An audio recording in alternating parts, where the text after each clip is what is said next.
Who said this? I'm determined to keep getting better, and I can get better. I don't know my ceiling. I want to keep pushing myself and to see how far I can go. Who said that? Lots of texts coming through.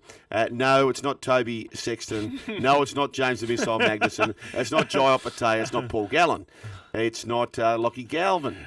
It is. There was also Terrell Manbag May. Yes. He was in there. No, but the winner goes to Andrew. He was first to come in with Payne Haas. Payne Haas said that. So there you go. What a unique player. A unicorn, if you will, is that man, Payne Haas. What a starring performance that he had. Hadn't trained the whole time. 1300 01 1170. We'll pick up these texts very shortly. A lot of texts around my proposal to have every Thursday night game at Allianz Stadium. Lots there. But early talking points as we head into round 13 of the National Rugby League. Let's talk about the Canterbury Bankstown Bulldogs quickly now. They have the bye, all thanks to Blue Wealth Property, Australia's leading property research and investment education company. Now, we haven't caught up since the Galvin News Scope. The big question out of all of this, he has been spotted training there at Today. Belmore. Yes, yes. Didn't look like the whole squad was there. No, it looked like I seen Josh Curran Yep. might have been there. It looked like they were going through some defensive structures, it looked like. Okay. It looked like they were getting sort of, aligned. Cam Serrato was obviously talking through some, how he's going to fit on the edge defensively. So where did you? So based on the footage that you saw, was there any clues given to where he may play? No, they were on the left side of the field facing out. Yep. But who knows? Like, not really. No. Okay. He was sitting watching two players. One was Josh Curran from the footage that I've seen from our man Roasty, NRL Roast, and he was sort of just. It looked like he was sitting in a chair looking. They call it double D. Yep. Double D, where you're able to stay nice and square defensively, but also once the ball goes, you sort of move on. That's what it looked like. It looked like sort of a walkthrough of that drill, but I can't say that with any confidence. That's just a bit of an educated guess of just the movements and the way it looked. Okay, so round 14, I think, is the Eels. Is that right? Yes. Which is is coming up soon. Yeah. Which is kind of he could have waited till that game finished and said, whoever won, I'm going to that club. It could have been the Lachlan Galvin Cup. He could have just waited there in the middle. Whoever led, he stays in there. With the little player box. He could have sat there in a Parramatta polo if they're leading. As soon as the Dogs take the lead, jump into the Bulldogs box with a Bulldogs polo. Or when those fans are watching a game and then their team starts losing and they rip the jersey off and they've got the other one underneath. That's right. That's right. So he could have done that anyway. But with the timing, though, and I was just thinking about this just because I was, as we're going through. So, do you think it's convenient that, Lachlan Galvin makes a decision or all this is done whilst Origin is on and whilst the Bulldogs have the bye? Oh, every chance, every chance. By the way, it is trading season. I'd like, in fact, question without notice, at some stage today, Scopey, I want to come to you with the top 5 pending trades. Now, when I say pending, what you think could happen, not what's really going to happen. It may happen. For this year? For this year. Okay. So based on teams who may have found an injury in a certain position, maybe they need a player. There has been talk around Reid Marnie. Will he stay at Canterbury? He may end up at a club this year, they're saying. Toby Sexton, they're saying for next year. Yep. But I'm going to ask you later on in the program, your top 5 moves. So is there a club that you're in the mix, but you kind of need this position, even if it's a loan? Who would you pinch in this season? 1300 01 1170. Tigers coach Benji Marshall. It's been a bit of a media circus, hasn't it, for Benji Marshall around the Galvin situation? Well, he was asked this morning if he was disappointed in losing a talent like Galvin, rather. Here's what he had to say. I don't know if disappointment's the word. Look, at the same time, we like the players we got. We love the squad we got. We're excited about some of the young players we got coming through, and for us, we want to try and make a mark on competition this year, and the squad we got, we're confident we can do that, but we're going to put it together this weekend. Balked on the term disappointed. Is that a bit of a whack to Galvin? A little bit, but I thought Benji's handled this whole situation as good as you can. He has, I agree. From start to finish. Yep. It's a tricky position. His coaching, his credentials have been questioned from the start. He clearly has... what's the word for it? he's sympathetic, I think, to Lachlan Galvin in the situation, whilst also being frustrated at him. Yep.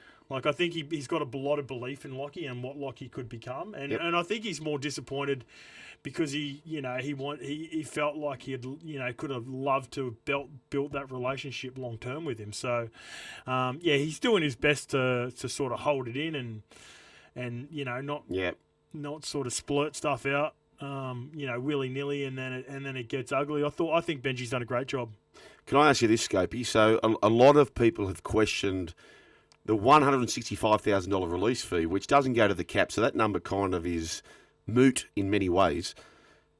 Do you feel like that number is lower because of there had been some allegations of bullying? Do you feel like that number is lower for that reason? Or 100%. Yeah, 100%. It was just to get that done, and the big one, like with everything that happened on, it was the Taruva one. It was that Taruva Instagram story, and that's really cost them, in my opinion, it's cost the Tigers a bigger fee or potentially a player swap because they just had to get it done. Yep, they had to get it done. It was an ugly. It was just enough for the Galvin camp to use and.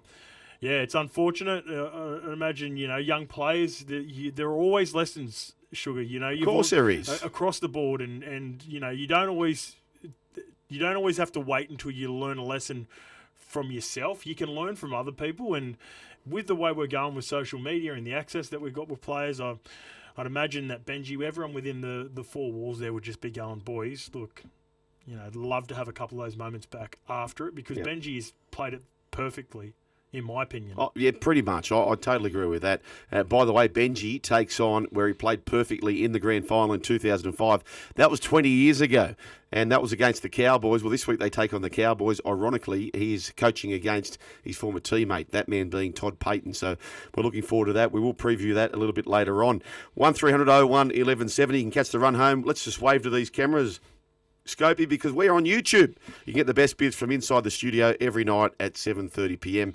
We're broadcasting from the Sattler Webster studio, where the boys will be on from 10 a.m. Saturday morning, Fox League, to kick off your Saturday afternoon or your Saturday morning into your Saturday afternoon, and, of course, on SEN as well. It is the run home with Joel and Scope on your Friday. So much to get through. We've still got to get to Mark Bosnich to talk all things Champions League. We're going to catch up with Deanie Watling as well ahead of a big weekend's racing to get some clues. It's the run home with Joel and Scope. We're going to have all the latest NRL news. We'll dive into all the weekend sport. We're looking forward to that. Brett Phillips will join us this hour as well to talk about all things French Open. Alex Demon, or the Demon, he led 2-0, done and dusted. Brett spoke about he was on the court way out the back, the forgotten court, and he's now become the forgotten player because he's out of the French Open. Boz will talk all things Champions League. Dean Watling, we hope, with a few answers when it comes to the racing. Now, normally this would be hour 2 of 5 hours of Michelle Pfeiffer, but as Ben from Newcastle points out, only the 3, so therefore try, maybe a Tryon Gosling, he says, or Benny says, the Fiancé, which a few people have said that as well. Back. Well, speaking about the trophies, should you award the trophies, which was the case with the women's State of Origin, where New South Wales had won the first 2. They get the trophy last night after having lost the game, and it's a bit of every year or two we have this debate. Joel, award the trophy after 2 games if won, but after the 3rd game, award the series winners with their winners' medals, not 2 trophies, says Dragonfly.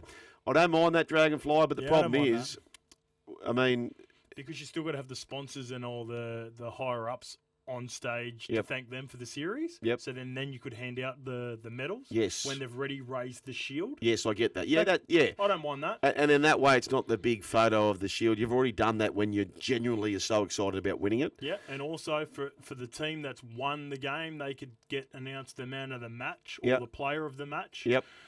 So the sponsors can still hand out a player of the match to the winner for that specific game. Yeah, there's some merit in that. I like that. And the gold-plated trophy for the clean sweep. Give them something to play for, a second chance for a photo. I do love that. 1300 01 1170 or text 0457 736 736. The NRL News keeps on keeping on, so let's do this. It's an NRL News update. Thanks to Rogers Willex, trailer air brake axles, suspensions and couplings. Paranoia, everyone's coming to get me. And that's the case for NRL clubs. They are petrified of teams poaching their gun stars, and it appears as though Keano Kinney has locked in his future at the Titans, apparently signing a 5-year extension, one of the richest deals in Titans history. What a great time to be a young punk off contract or looming to be off contract scope. Yeah, congratulations to Keano Kinney, currently sitting on the sidelines, nursing, I think I heard Kieran Foran talking about it. It's like a neck, sort of shoulder nerve damage injury. There is a chance that he plays some football at the back end of the season if they are still in contention. Right. So it's so he'll be back next year. Yeah, he'll be back next year. Just the way that our bet's going at the moment. Yeah. Sugar for the Michelle Pfeiffer bet between me and you. But yeah, good. Congratulations to Keano, and you're exactly right. 2 new teams coming into the competition at 27-28. Gold Coast Titans want to get on the front foot. With this news, if you are just tuning in, Sugar asked me to find some new spots for some players. June 30's coming up. June 30's coming up. Yep. Because of this specific story, it got me looking at the Gold Coast Titans, and it's got me moving one of their players on. Oh, okay. So there's a little teaser, a little hint to where I could be going later on. Love that. So what I posed to Amy and Scopey is that June 30 is 1 month away. It's the 30th of May today, June 30. So teams have got a month to chop and change if they need to do a player swap or fill in some voids where they may be a little bit short. And I've asked Scopey to come up with 4 or 5 of his best ones. Keano Kinney, by the way, still a 21-year-old, so he's got a big fat extension. They don't mind doing that. There was a great little post the Gold Coast had of a young Tino Fasulmala-Awi, a young kid wearing a Titans jersey. It was him as a young kid. Okay, so he's always a Titans fan before in Melbourne. Well, seemingly. And then it said, unbeknownst to him at this point, he was going to sign a 10-year deal to be on 2030. So they love a big deal at Gold Coast. Yeah, they are the big deal. Considering like how good of a location it is, you know what I mean? Like, for me, it would, I don't know, make sense. And I don't mean to talk down on Canberra. Like, an easy sell is what you're saying. Yeah, like Canberra have. It's a cold place to play during winter. Ricky's always said that he struggled to recruit players down there that are already locked up. So, like, for him to lock up Xavier Savage, Ethan Sanders, KO Weeks on, big 6-7 year deals, I'd be like, that makes sense because, you've got good young talent. Why would you want to let them go? And you're struggling to recruit people down there. They offer big deals, long-term deals for Gold Coast. And I know during I was playing, and the Gold Coast never come knocking for me, but if Gold Coast were a destination for a sort of journeyman like myself, I'd be keen to get there. So it's a strange one that they offer such big deals. You make a good point. If you like a kid walking into Disneyland for the first time and then somebody saying, "Oh, mate, you look excited for today, we'll offer you a 5-day contract." Oh, really? Yeah. Like, you don't need, like, it's a great place already. Yeah. No, it's a very good point. Yeah. Pending free agents here for the Gold Coast, I don't know if they play a part in Scopey's hypothetical, but Khan Pereira, Beaufort Moore, Fafita, I think that's David Fafita, Sam Verrills and Phil Sami. Now, Tino's been signed until, I don't know, I'll be 100 by the time he comes off contract. He's got a player option in 2026 at the end of next year, but he has been signed until 2033. Imagine getting offered a 10-year deal and you still have a player option in your favour. The Mickey. Why? So it's not really even a 10-year deal, is it? It's a 3-year deal, basically. With fill your boots after it. That's David Fafita. Remember we went all through this with Tino and Dave 2 years ago where we were trying to figure out where they were going to be, and they end up still staying at the club, but they've got, player options. This is just the way that the game's going. Like, you're the players, and especially with the 2 new teams that are coming in, there's so much more power for the top tier players right now. Oh, it would be a great place to be if you're 20, 25 years old, 50 to 100 games, and knocking on the door, all playing Origin. Yep. Geez, you're going for close to $1 million. Fill your boots. And you can go multi years, and guess what? Yep. You can chuck in an option and get out your way. Ridiculous. So Joel and the group, by the way, Jojo Fafita, they're off contract after this season. Okay. It is David Fafita. Yep. I wonder if David Fafita knocks on the door of the Roosters and says, "See that?" And they go, "No, what's that?" It's a receipt. I'm coming. No, you knocked us back. No, I kept the receipt. I'm coming. How? I don't recall anything in rugby league as big of a downfall, if you like, from such a... He was the number one spoken about player about a year ago with his pending... I've never seen anything play out like that, actually. So Angus Crichton was out the back door. He was playing reserve grade.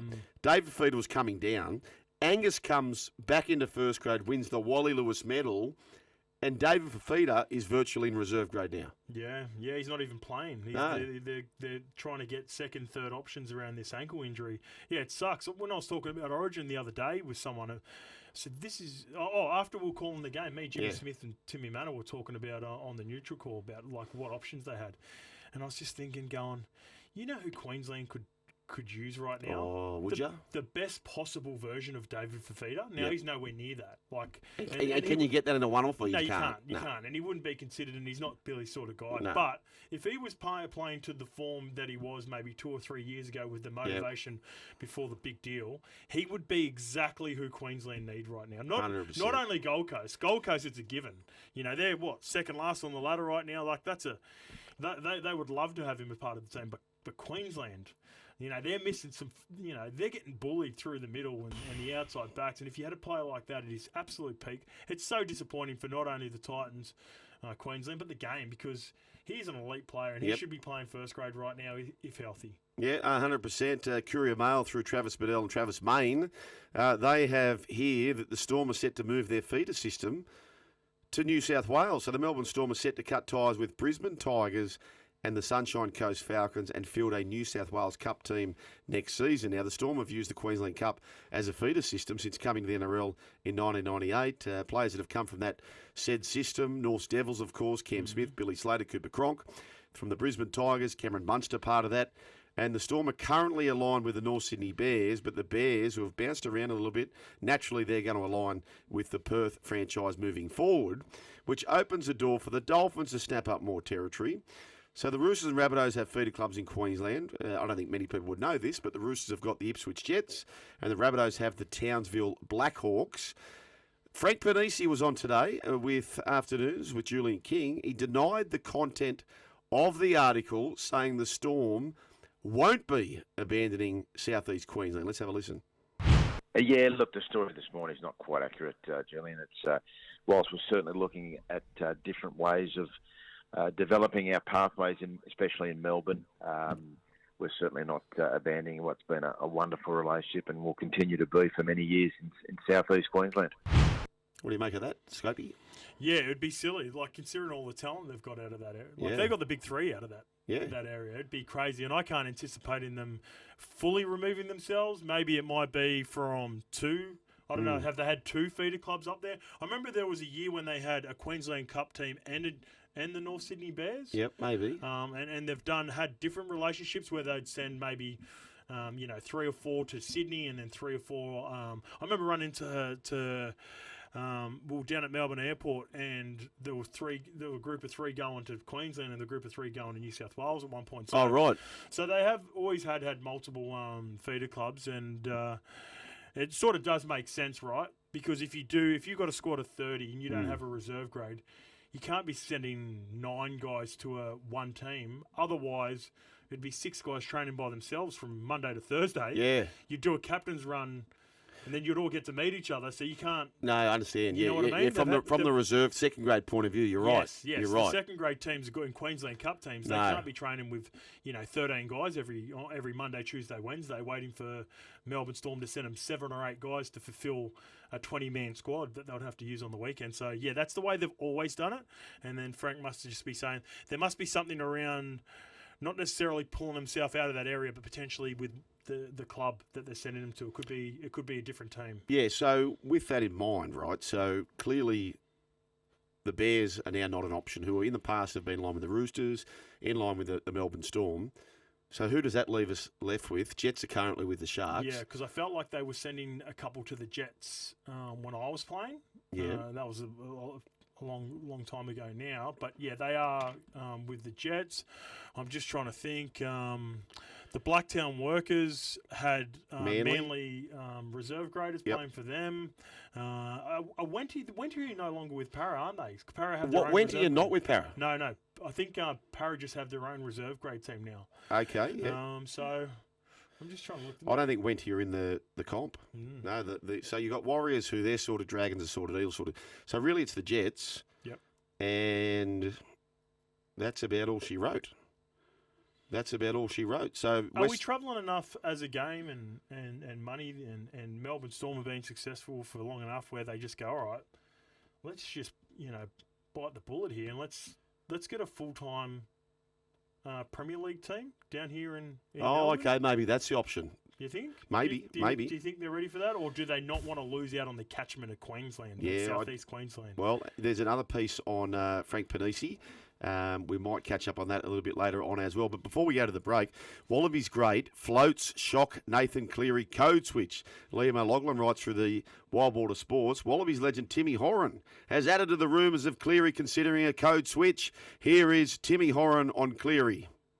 There's been some rumours the last 2 months. He's quite keen to come to rugby. I don't think it's the right thing for Australian rugby to do. I think we've got a lot of talent coming through. But tell you what, if Nathan Cleary says, I'm interested in playing the game, you've got to have a coffee. Got to get him. There you go. Of course you've got to have a coffee. Don't you? Yeah, come on.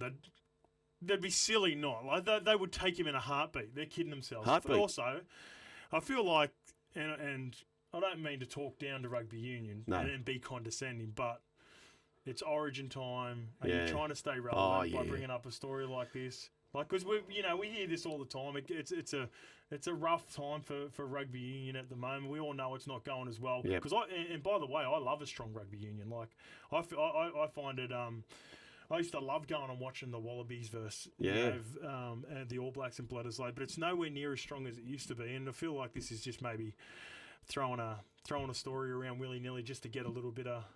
Yeah, just a bit of relevance. Bit of news articles back towards rugby union. What do you reckon? Could be right. And I actually look. I know they're struggling. What position would he play? He'd have to be the standoff, wouldn't he? He'd be 10? Yeah. He'd be the standoff. 1300 01 1170. Cleary has shown no public interest to this point in leaving Penrith or the National Rugby League for that point. The Dragons take on the Knights. Our preview thanks to Hyundai's Prius. Scopey round 13, that preview each and every week. We have Hyundai sponsoring our preview, this time for the Prius, which is on. You don't need to wait for the EFS, which is not too far away. Dragons take on the Knights at Cogra. That'll lead us out for round 13. Now, there's no money man. There was talk about Christian Tuapolotto. In fact, he was named. But Dragons out. He's out. Jerry Maguire. Yep. He's Jerry out. Tuipolotu. Nathan Lawson, the man who played rugby sevens, he's into the side for his debut. JJ sent a text in before. Sugar, Scope, do you know much about this Nathan Lawson playing tonight? I know he's a sevens player. Yep. Apart from that, no, I don't have.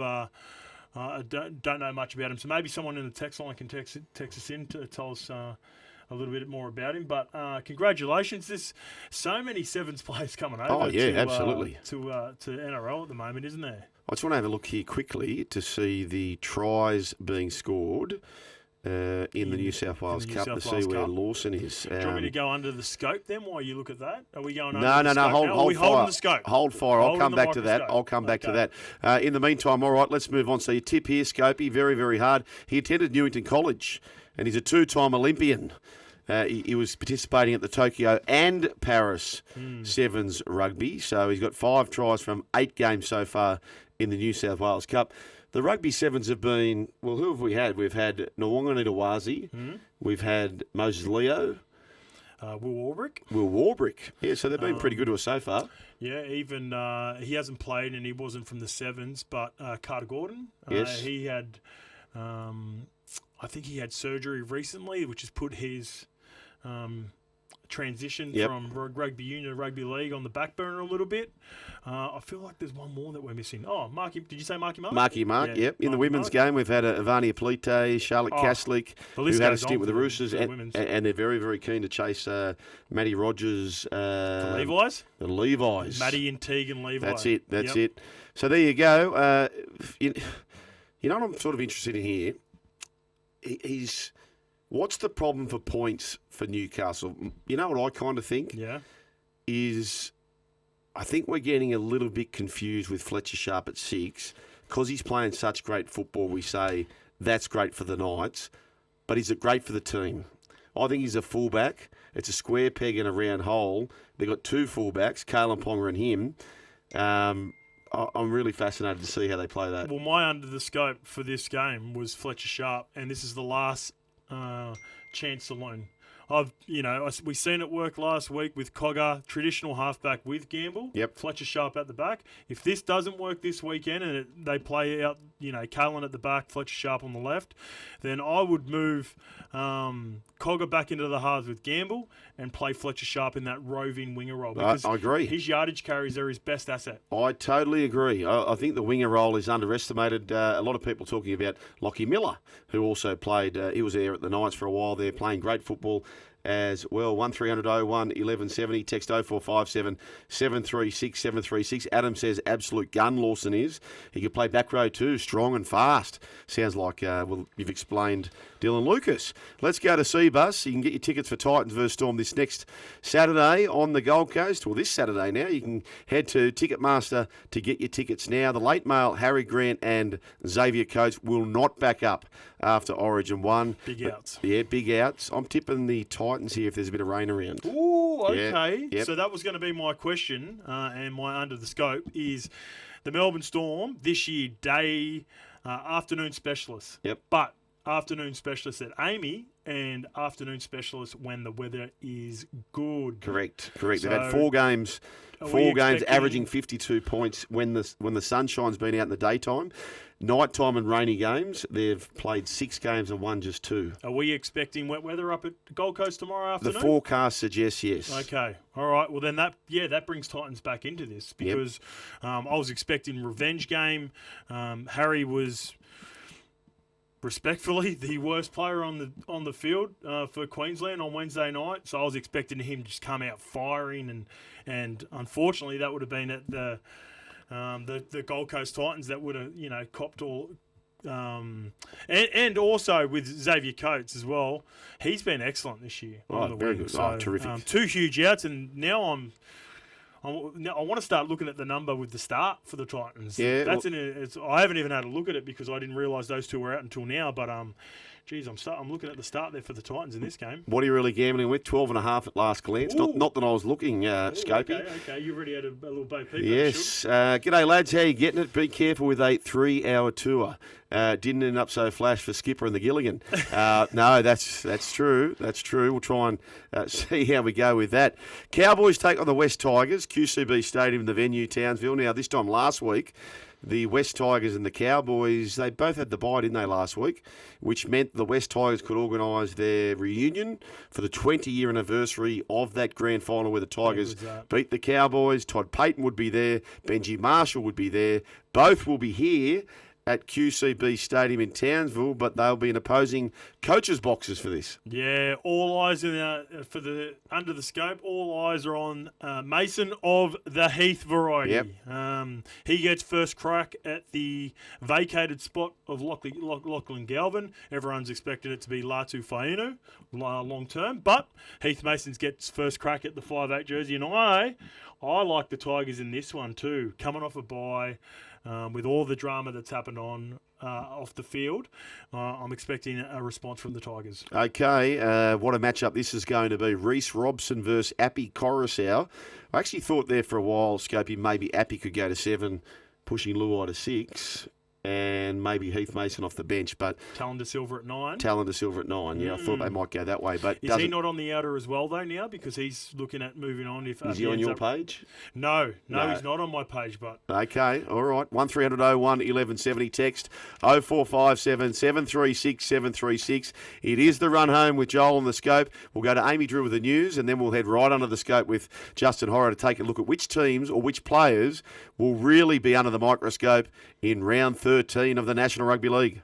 Might have to be the new anthem, Scopey. When we don't have the Rugby League at 6 o'clock where it's Michelle Pfeiffer, this could be our 3-hour tour.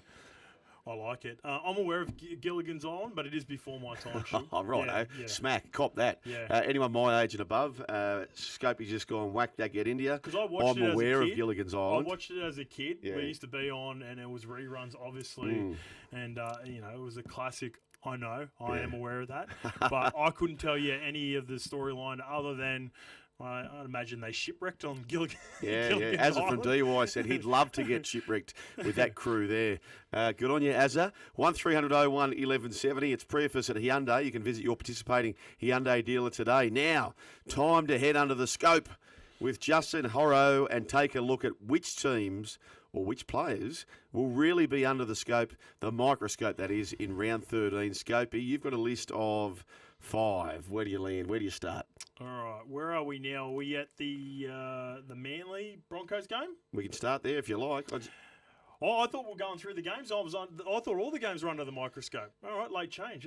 Okay. Well, let's march on then. Let's go back to that. We'll pick up that where it goes. All righty, let's go that then. Let's go the Manly side. Yep. And the Broncos. And so, the microscope's under DCE. Yes. Skipper. Yep. Under Heavy Chiraco. Yep. From everyone. Queenslanders, New South Welshmen. Everyone's got their say on Ches at the moment. There is some chat that he might not be... I've seen someone was texting him before that he might not play in this game. I sort of know him, mate, pretty well. He'd have to be, really sore or sick or whatever it may be to not play in this game after a really disappointing game one as a captain of the state. I don't think he was as bad as people were making out. Can I ask you this, right? So I think he always had a target on his head going into the game, and there was always a pressure being applied because Tommy Dearden has played well in a Queensland jersey. Yep. And he was playing really well for the Cowboys. Okay, let me ask you this then, right? So, hypothetically, and we'll never ever know the answer to this, if Daly Cherry Evans was playing in the Blues 7 and Nathan was in, or Nathan or Moses for that matter, were in the Queensland 7, is the scoreline any different? In other words, was the game won in other departments? The latter, the game was definitely won in other departments. Yep. Can, in my opinion, right now at this point of their career, can Nathan give you a little bit more juice? Yeah, I think he can. Oh, no, Nathan's a better player. Yeah. He's better than anyone in the world right now. But considering how dominant everyone else was in the New South Wales, so could Nathan have won the game for Queensland? I don't think Nathan could have. I think if they swap, I think Ches wins for New South Wales and Nathan unfortunately loses. Yep. Maybe he bridges the gap a little bit more, because I think it's clear that Nathan is the best 7 in the game at the moment. Fair enough. Okay. Late male Jason Saab ruled out after succumbing to illness. So the Seagulls have already lost Tommy Turbo, but they keep their Tommy quota up with Tommy Talau coming back into the side. Jake Trebojevic, Tom Trebojevic are both out. Ben Trebojevic is there. And, we'll look to see how that plays out. Lee Hopewadi moves to fullback to cover for Tommy Turbo. I will say this, when Tommy's in the side, if you look at their tries, a lot of scored on the right-hand side. It seems to balance up a little bit when he's out. Maybe that gives Brooks a bigger voice, I'm not quite sure. And painted picture, Jesse Arthurs, he goes to fullback with Selwyn Cobbo moving to the wing. That's no good for your... you don't like that one, do you, Sugar? No, I don't. Yeah. A lot of people are quick to pick up on that as well. Yeah. It's the first thing I thought when I seen the I know. I thought of you. That's the first thing I seen when I seen the lineups at the start of the week. I was thinking, oh, Sugar. You need to get Reece Walsh back ASAP. Yep, I know. By the way, there was a text that came through before, Scopey, and they were bang on the money. I just wanted to clarify it before I rolled it out, but I'll try and find out who sent that text, and we do appreciate that. Breaking news, AJ Brimson and Jalen de Groot out of the Titans versus Storm. So Desi Hasler has shifted Jaden Campbell from halfback to fullback, and Tommy Weaver, leave it to Weaver. He goes into the halves with Kieran Foran starting the halves there. Rabbitohs take on the Warriors at Accor Stadium. Rabbitohs have won 8 of their past 9 in this fixture.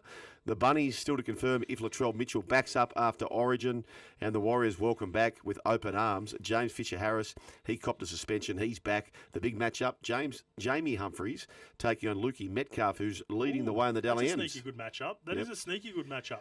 You know who I'm looking for? You know who's under the scope? I'm on Keon watch. I'm on Keon Kalolmatangi. His form over the last 2 or 3 weeks before the bye, and this season has been outstanding. So, before the bye, he went...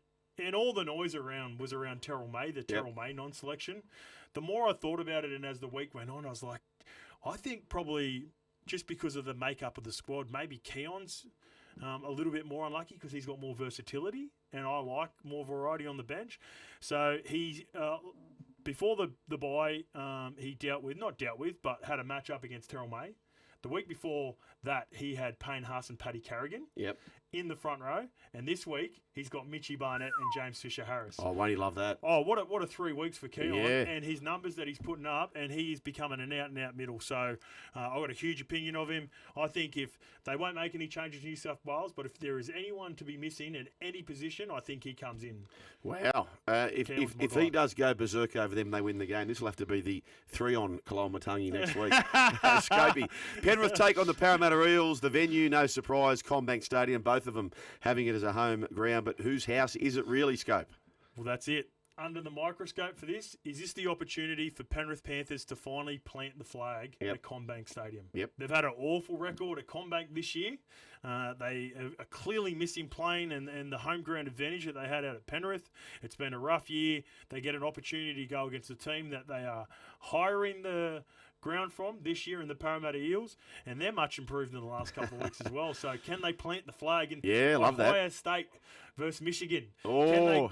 Can they go into the opposition and plant the flag at the 50-metre line? Yeah, Isaiah Yongi, by the way, he's taken on the former team. So too Blaze Talangi. Scott Sorensen returns back to the Panthers pack. He's finding it hard to put a heap of games together, Scotty, so all the best for him on his return. Cleary versus Moses, we think, if they back up there. 1300 01 1170. This one we're talking about Gilligan's Island. Shane makes a good point. He said, the strange thing about Gilligan's Island, boys, was the professor, he could make a TV out of a coconut, but he was never good enough to fix the boat so they could sail off the island. Maybe he wanted to stay on the island, Shane, based on previous texts. Roosters versus the Raiders to mop up round 13 of the Rugby League at Allianz Stadium. Both teams coming off impressive wins in round 12. Bobby Toyer, very good there at Origin. Hudson Young, brief appearance there, but he was good as well. And looking forward to this one. No Tom Starling for the Raiders. Yeah, and this is you give someone opportunity. I've been calling for more on Paddy. Sticky's only been giving him 15 minutes. Now he's going to get a pretty good fist of it with Danny Levi off the bench.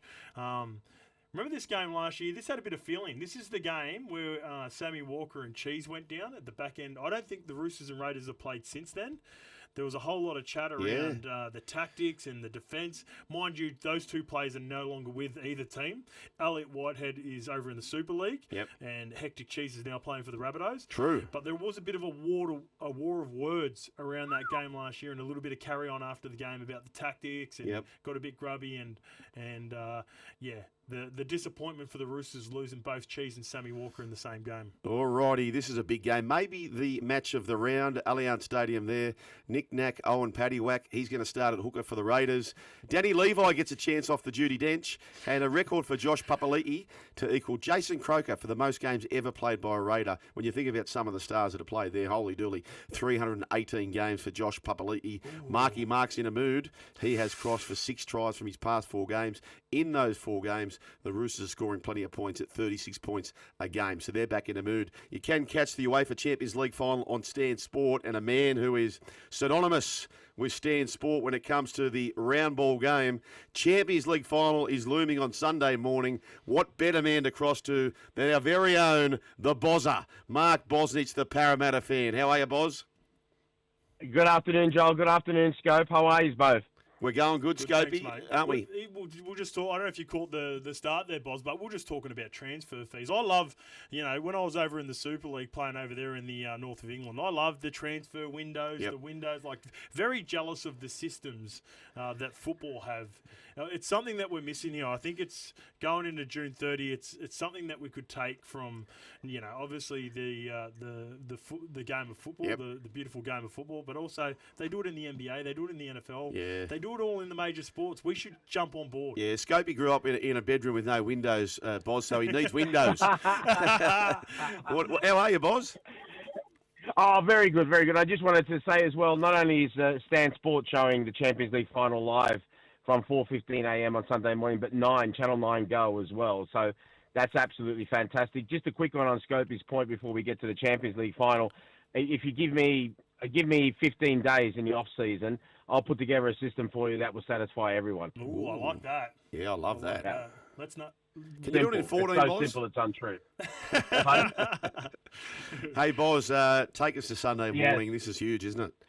Well, it's massive. It's the biggest game in the world of club sport, and that goes for everything Super Bowl. Although, to be fair to the Super Bowl, they're catching up a little bit. They're still 2.25 times behind us in worldwide viewing figures, but they're getting closer. But it's like I said, it's the biggest game in the football club calendar. And two deserving sides in the final in Paris and also Inter Milan. Inter Milan, 3 times winner of this tournament.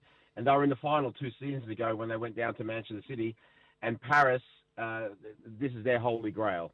We saw Manchester City break their duck 2 seasons ago. And Paris have gone through all the stages that new owners go through, the Qatari owners. They went for, young talent at the start. Then they went for all the Galacticos, best players in the world. And they finally settled on Luis Enrique as their coach. And they basically build a team. And they did that while one of the best players in the world, Kylian Mbappe, was leaving for Real Madrid. So massive kudos for him, because as you both know, it's far better to have a champion team than a team of champions. And they've really epitomised this. But in Inter Milan, you never write off Italians. They always find a way to win. I've had a great experience of playing with and against and growing up with Italian Australians. And they're amazing, especially when no one expects them to do anything. So that's going to be a very, very interesting thing, whether or not that they can overcome Paris's wonderful, free-flowing, attacking football. Boz, you mentioned the biggest club game of all time. So therefore, when you talk about the Italian league, what do they call the Italian league? Serie A. Where Napoli won that, right? Napoli won that. Inter Milan was second to that. So Inter Milan would much rather win this than to have beaten Napoli in the Serie A. Oh, I don't think so. No. I think they would have won. Look, if they had a choice, if they had to have a choice, I think they would. You're right, Joel. I think they would take the Champions League. Yep. But it meant so much to them, and it meant so much to Napoli to beat them. And ironically as well, they were knocked out a couple of weeks earlier of the Italian Cup competition by their local rivals, AC Milan. They only had to win basically their last 2 games, and they drew their second last game, as did Napoli. So then it went to the final game. They both kicked off at the same time, and they both won. So Napoli become champions. In terms of Paris have already won their league, and they've won their cup, so they're going for a treble, which would be absolutely amazing for them. There's some great side stories as well for this final. Francesco Acerbi, who scored the equaliser against Barcelona in the semi-final for Inter Milan to take it to extra time, where Inter went on to win. He had cancer just a little over 10 years ago and recovered from that, and obviously had that moment in the semi-final. He's in the final. And Luis Enrique, he managed, or coached, whatever you want to call it, Barcelona 10 years ago to win this competition.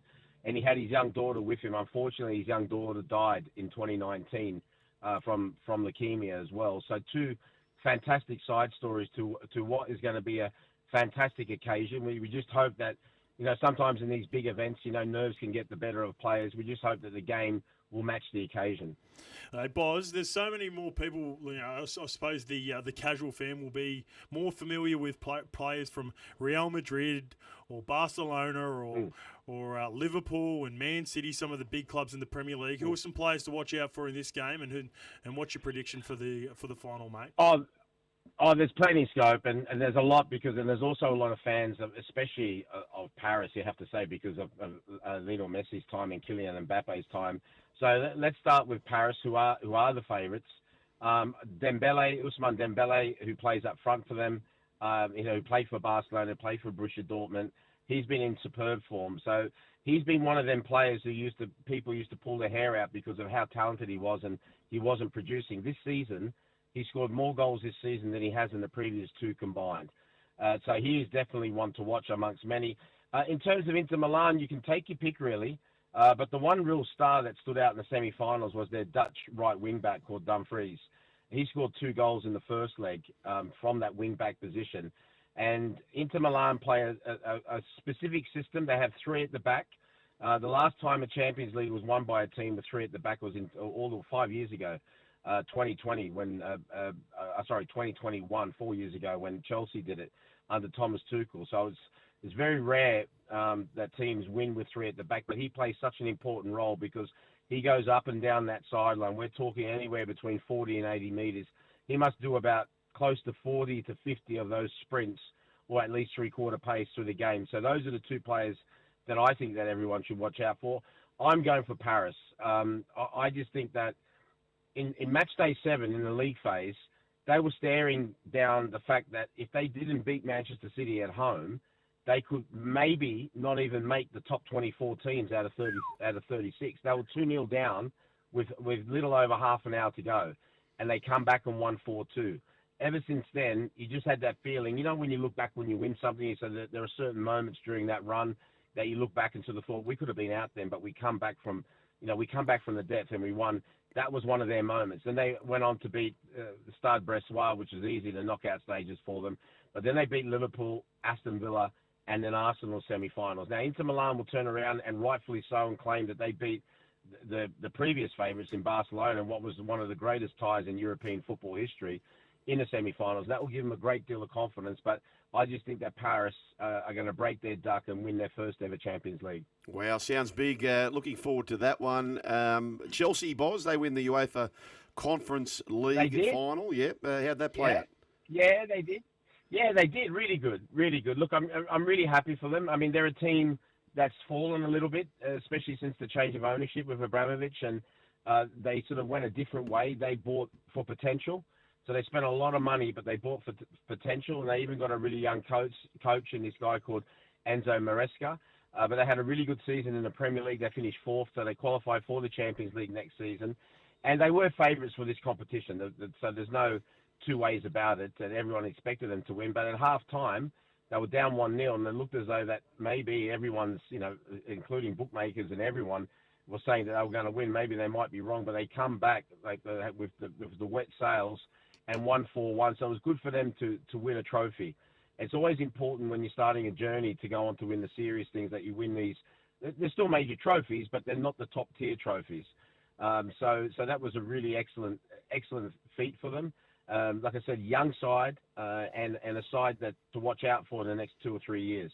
Hey, Boz, Michael's on the text line here, and it was the next point anyway, but he said, can you please ask Boz about the A-League Grand Final tomorrow night? Now, it is the Melbourne Derby. In the end, it is Victory taking on Melbourne City, the second Grand Final in a row for Victory. They lost to Mariners last year in extra time. We thought they were gone, but they somehow stunned to Auckland in New Zealand to find themselves in the Grand Final.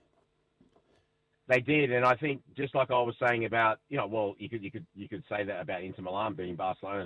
They'll feel bulletproof, but so will Paris because of their performances. Like I said, in the quarters, in the semis, and also that round of 16 when they beat at that time who arguably the best team in Europe for the whole season in Liverpool. It gives you that bulletproof feeling, and that's what happened last week with Melbourne Victory. Like you said, they were big underdogs. They'd lost the first game at home, the two-legged affair to Auckland, and then they came back and won in Auckland. So they've got the experience, their last season, like you said. So I think it's going to be very, very difficult for Melbourne City. I think in the majority of the crowd, there will be Melbourne Victory supporters as well. But it's a one-off, and, you never know in a one-off, and that goes to all sports. Form can go out the window, and, strange things can happen on that one-off event.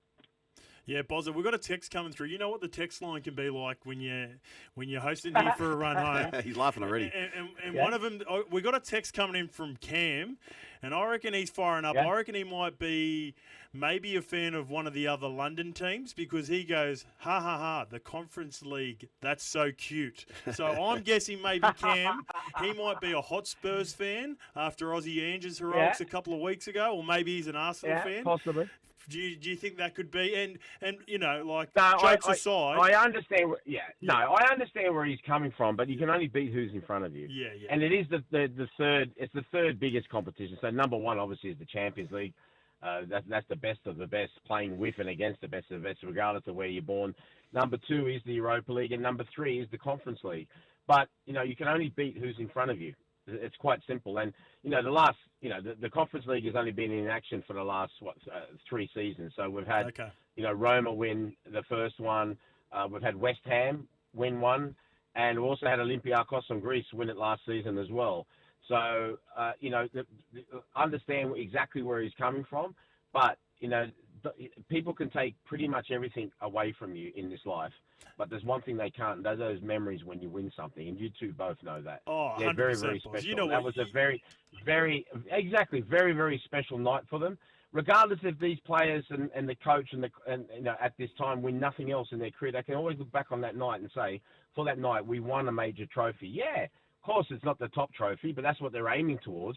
But they were in that competition because of their league position where they finished. And like I said, they were favourites, and that's a different pressure altogether.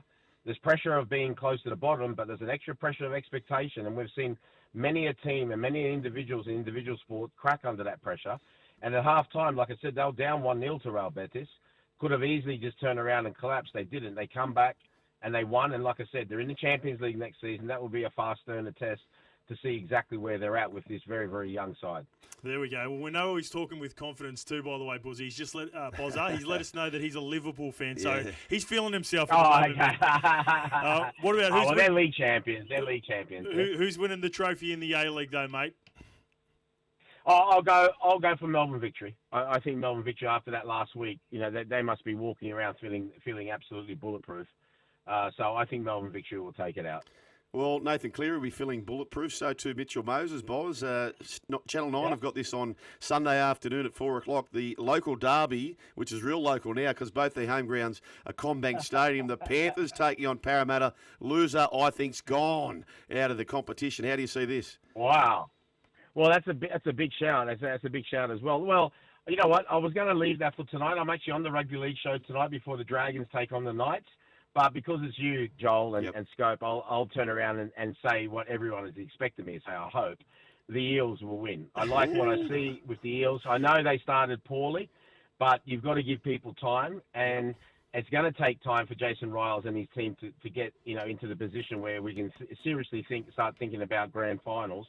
But the signs are there, and if those State of Origin players play, State of Origin is a very, very tough game, and it's very difficult to back up playing rugby league from midweek to the weekend. So I think that they'll be in for a little bit of a shock, and I think the Eels will take it out. Good on you, Boz. The loser of that, well, the winner can dream of top 8. The loser maybe think about a cute conference final towards the end of the year. Boz, good on you, mate. The UEFA Champions League final on Stan Sport. We cannot wait for that Sunday morning through Stan Sport. You'll be all over that. Bring it on. Excellent. And 9gem for those as well today. The Stan Sport and 9gem from 4:15 a.m. Look forward to seeing you all. Beautiful. Can't wait. There he is, the great man, Mark Bosnich, tipping the Parramatta Eels as well. Press release from the West Tigers has just landed. West Tigers and Lachlan Galvin, here we go, so it's official, have mutually agreed to an immediate conclusion of his playing contract. Shane Richardson said, seen as though Lockie's at Belmore. No, he didn't say that. Shane Richardson said, we wish Lachlan all the best with another NRL club. Lachlan Galvin, he doesn't mention the Bulldogs. I'm grateful to the West Tigers board and management for granting my early release. I wish the playing group success in the future, just not when they play us later on in the year. That's Lachlan Galvin. I can't wait for that game. I can't wait for the Bulldogs versus the Tigers. Spice. That's going to be so spicy. Spice, for me, indicates that lawsuit is done. Yeah, that's done. I think the $165,000 release fee says it's done. That was the case there. 1300-01-1170. Righto, let's squeeze this in before we get to a break, Scopey. Mm-hmm. I asked you this question around, we are approaching June 30. Today is May 30. And this time next month, there would have been a lot happening in the rugby league ranks. We've already seen Lachlan Galvin. That's a high-profile one where he goes from the West Tigers to the Canterbury Bankstown Bulldogs. But if you're a player manager or you're out there scouting around and you see clubs who could do with said player, what have you landed on? All right, the two main names that have been floating around, the halfbacks. I'm going to start with them. Toby Sexton, he looks like the odd man out, potentially moving forward for the Bulldogs, off contract at the end of the year. I've got him returning home to the Gold Coast Titans. This year? This is it might not happen, but I'm just saying that's what I would like to say. This is your play, that's right. Just say I'm the management and I want to get maybe a 2 or 3 year deal for all these players, or maybe a better situation. Then this is what I'm trying to put out into the ethos for these players. So Sex on legs returns back to Gold Coast. Could see that too. I like that as a play. A lot of people were putting Sexton to the Tigers in a swap. No, I don't like that. All the news around DC to the Roosters, unsettling Savala. He's not going to unsettle Sam Walker, but unfortunately Sandon Smith could be odd man out. I've got Sandon Smith to the Tigers. Okay. I like Sandon Smith. They'll, you still got the opportunity to see how Latu Fainu looks. He can play a 14 role, or he can compete with Sandon for that jersey. This is the one I've been trying to put a player into the Sharks for a while now in the lock position. Yep. Ryan Madison from the Parramatta Eels To the Sharks. I feel like they need a ball-playing lock. Yeah, right. And this is a huge run off the back of the news. Another player, and I'm not expecting probably the top two because they're, clubs and whether that plays out. But Keanu Kinney's been done. Yep. 2030 contract, and I know this player is signed to them as well, but they've also got DeGrouse, my man DeGrouse. Yeah, he is DeGrouse. They've got multiple options. JC of the Campbell variety can play fullback. Playing there this week. AJ Brimson to the Parramatta Eels to play 6 outside Mitch Moses. Oh, wow, that's big. You like that one? Do like that one. I don't like AJ Brimson at 6 unless he's got an out-and-out star halfback to just get him around. AJ Brimson could play like Dylan Brown on the left. I was going to say that. If anyone could play like Dylan Brown, if you're happy with what is happening there with Moses and Brown, it is AJ Brimson. So love that. Absolutely love that. It is the run home with Joel and the Scopey today. Thanks to Hyundai and the pre for sale continues. It's been flying, the pre for sale for Hyundai. 1300 01 1170. I tell you what's also been flying. Subscriptions at deanwatling.com is the way to get this man's tips. Chances are you're about to lose. For free and confidential support, visit gamblinghelponline.org.au. Dean Watling, hello to you. Afternoon, team. How are we? Oh, we're going great, mate. We are going superb, sublime. Cannot wait for this weekend. And we've got what I've started to do, Dino, is my punters club ask me every week for your tips, and I've shared this many times. I just get the text out all ready to fire it straight into the text board holster. What do you got, mate? I like it. We're going to stick to Sydney, boys. Back to Rose Hill. Obviously, it didn't get sold for the week. I'm not sure if everyone caught that, but it's nice to see Rose Hill stick around. Should be on improving track. I know it says a heavy 9, but don't stress about that. I think we'll get back to a soft 7, soft 6 tomorrow. We've got 3 tips for the boys and for all the listeners. Race 3, number 7, going to kick off. It's the midway. Want to be against the favourite. Comes out of a nice enough scone effort, but I think off the back of that, it's a tough rise straight to sort of that grade up to midway. Late Extreme's the horse we want to be with. Race 3, number 7. She hasn't been seen at the trials, but Blake Ryan does a terrific job of his horses first up, so don't be worried about that. She's got smart form Ryans from last preparation in the midway. So we kick off there. Race 3, number 7, Lady Extreme. We're going to go to race 7 now, boys. Number 10, Kerglaglin is the pronunciation of this horse. It's very difficult, but we'll get there.